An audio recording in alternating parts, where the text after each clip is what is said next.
Як МЛ Віцебск стане новым Батэ і якую зорку клуб хацеў прывесці ў беларускі чэмпіянат. Некалі легендарны беларускі футбаліст нібыта трапіў пад следства. І поспех беларускіх трэнераў за мяжой. Адзін з іх пляменнік Артёма Мілеўскага. Гэта ютуб-канал Часнок, мяне зовут Ярослав Пісаренко, вітанкі ўсім. Ну што, рушым наперад. Давайте з чаго вясёленькага пачнем. Беларускі брамнік Ванкувера Мікіта Талапіла пакрысе залетае ў лігу. Так, пакуль яго нельга назваць асноўным брамнікам, ну ці там 100% гульцом асноўнай каманды, але справы ў яго даволі някепскія. Як мінімум ён атрымлівае шансы і перыядычна імі карыстаецца. Разам з камандай беларус прыняў удзел у штогадовым дабрачынным гала-вечары Dice and Dice Gala і разам з партнёрамі выканаў песню Backstreet Boys. Калі што, Мікіта крайне справа.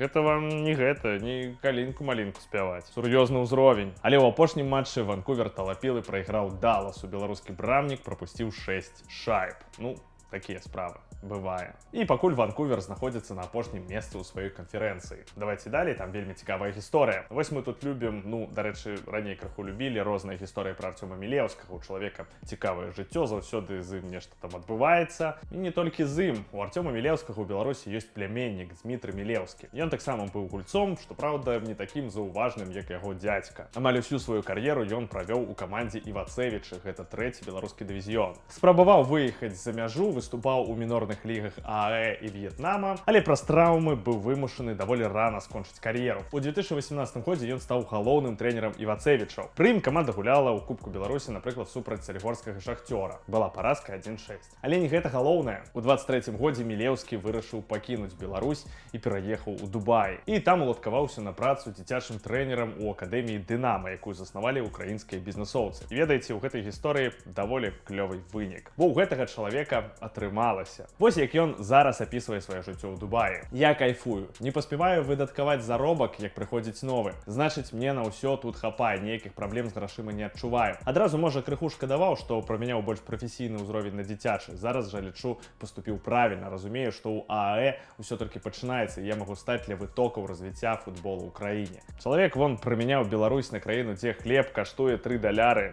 змяніў прафесійны ўзровень на дзіцячы. Ну гэта і так накідваю умоўныя тэйкі прапаганды. Але сам чалавек пры гэтым шчаслівы. І гэта, канешне ж, галоўнае. Можете пачытаць тэкст цалкам пра гісторыю гэтага трэнера, там пра яго стасункі з Артёмам Мілеўскім, пра атакі Ірана на ААЭ, ну і пра беларускі Д3, чаму б не. Ну і паколькі крыху закранулі тэму грошаў, давайте зойдзем глыбей. Уладальнік МЛ Віцебск Артём Лявонаў расказаў, што бюджэт клуба ў новым сезоне будзе прыблізна $5 мільёнаў.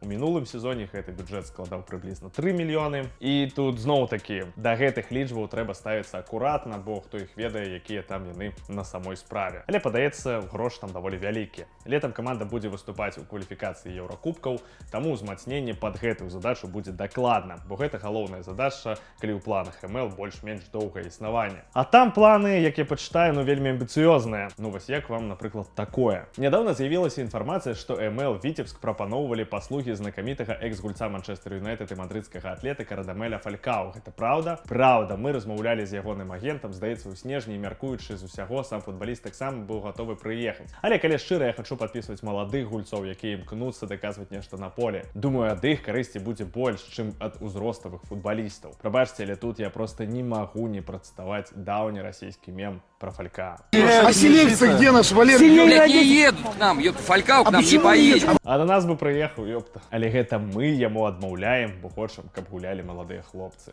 Вось вам і розніца. Гучыць, конечно, вельмі круто, але паверыць у такія словы ўсё роўна цяжка. Па словах Лявонава, гаворка шла пра заробак у 20-25 тысяч еўра на месяц, і нібыта на гэта Фалькау быў гатовы пагадзіцца. Але, блин, ну ўсё роўна цяжка паверыць. Ну і калі па фактах. У роднай Калумбіі легендзе плацяць 100 тысяч еўра. Складана уявіць, што гульцу так спадабаўся праект букмекераў, што той быў гатовы пайсці на такое ўразанне заробку. Хаця я б, калі шчыра, не здзівіўся, калі б МЛ мог бы плаціць Фалькау сабраў ты самыя 100 тысяч евро. Каго-каго, у іх грошы дакладна ёсць. І піяр быў бы неверагодны, але гэта ўжо такое. Самая цікавая цытата Лявонова пра амбіцыі. Першая частка, яна вось тычыцца Анатолія Капскага. Гэты чалавек жыў футболам і клубам, па-сапраўднаму хварэў гэтай справай, менавіта таму ў Батэі былі вынікі. Думаю, паміж намі ёсць нешта агульнае. Як я сачу за тым, каб працаваў кожны вінцік, кожная гайка, так і ён гэта рабіў. Паразмаўляўшы з людзьмі, якія працавалі разам з ім, я ў гэтым пераканаўся. То бок, разумееце, МЛ гэта новы Батэ. Але і гэтага, па словах Лявонова, яму мала. Не дасягнуць, а абысці Батэ. Прычым зрабіць гэта ў больш кароткія тэрміны, чым гэта ўдалося брысаўчанам. Вось такая мэта. Гучыць, канешне, вельмі крута. Можете напісаць, верыце ці не, бо грошы ў клуба дакладна ёсць, пратэкцыя падаецца таксама. Чаму б не? Ці гэтага будзе недастаткова? Так, тут зноў нейкія контры паміж АБФФ і міністрам Кавальчуком. Нават не контры, не ведаю, як гэта назваць, тычок у бок мінулага наместника АБФФ. Вот что сказал Ковальчук на конференции АБФФ. Я понимаю, что дефицит бюджета у Федерации достаточно большой остался от предыдущего руководителя, хотя когда он приходил, у него был профицит. Я прошу это заметить, у меня с памятью всегда хорошо. Был профицит, а сейчас минус 5 миллионов. Вы провели аудит, а куда денежки-то делись? Надо посмотреть, глубже покопать. Тэма даволі складаная, бо яшчэ пры Базанове Федерацыя ператварылася ў вельмі закрытую структуру ва ўсіх сэнсах. Амаль ваенны аб'ект, улічваючы бэкграунд Базанова, нічога дзіўнага, зрабіў як умеў. Але напрыканцы свайго тэрміна у АБФФ Базанов казаў, што прыйшлося больш грошаў вытрачаць, бо немагчыма было ў Беларусі праводзіць хатнія матчы. Пасля пачатку паўнамаштабнага нападу Расіі на Украіну хатнія матчы сталі яшчэ больш даражэйшымі, бо ў Расіі іх таксама было ўжо немагчыма праводзіць. Я гэта да чаго? Пра які прафіцыт бюджэта кажа міністр, проста не надта зразумела. Можа, ён проста вырашыў пнуць гэтага шарснёва, якога ён проста цярпець не можа і дагэтуль. Увогуле на рэсурсе Трыбуна Бай выйшаў цэлы тэкст на гэтую тэму пра грошы федэрацыі, на што яны вытрачаюцца. У тэксце ёсць і пэўныя інсайды выдання, спасылка таксама будзе ў апісанні. Экс-гулец Дняпра Владзімір Юрчанка трапіў пад следства. Вы павінны памятаць гэтага гульца. Ён і Вільярэалу забіваў, і моладзевай камандзе Італіі. Карацей, каму ён толькі не забіваў. Быў суперталенавітым, але раскрыцца цалкам не змог. І тут вам такая навіна пад следствам чалавек. Зараз цытата экс-футбаліста Юрыя Сараквашкі. Юрчанка сядзіць пад следствам, у яго бяда здарылася. Я тут асабліва распаўсюджвацца не хачу, лепш у сваякоў пацікаўцеся. Яго апошні раз бачылі, калі Дняпро гуляў з блогерамі з Інформа. Гульня адбылася ў жніўні 25-го года. Як што, дзе, калі, ліха яго ведае, але вось такая навіна. Тэму гэтую давайце скончым душэўна, проста паслухайце вакал Юрчанкі, а таксама пачытайце подпіс да відэа, і вы самі ўсё зразумееце.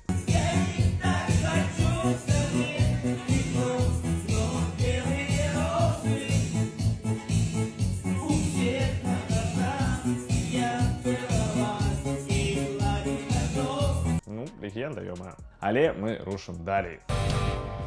Давайте напрыканцы яшчэ крышачку пра поспехі. У дадзеным выпадку поспехі Александры Тарасавай. Гэта была плеймейкерка зборнай Беларусі па баскетболе. Яна была часткай зорнай каманды Анатолія Буяльскага. Але ў гульні застаецца і дагэтуль. У 22-м годзе яна далучылася да трэнерскага складу берлінскай Альбы.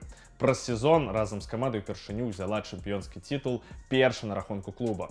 І зараз яшчэ і кубак, які Альба выйграла ў дадатковым часе. Перамога была даволі эмацыйнай, і побач з камандай заўсёды была Александра Тарасава. Можна толькі павіншаваць трэнерку і яе каманду. Дарэчы, стала цікава, ці адзначыць такой поспех Беларуская федэрацыя баскетбола. Там на сайце ці ў соцсетках. Усё ж такі маладая перспектыўная трэнерка взяла трафей у Германії, чаму б не. Але не, нічога такога я не побачыў. Затое быў такі вось пост у інстаграме. Маўляў, нейкія злачынцы ад імя федэрацыі грошы ў людзей крадуць. Таму будьце акуратныя з гэтай федэрацыі. Ну, у мяне на гэтым все. Дзякуй вяліка, што паглядзелі гэтае відэа. Ставце лайки, пішыце каментары, падпісвайцеся на канал і будзем разам чакаць добрых навін. Пакуль-пакуль!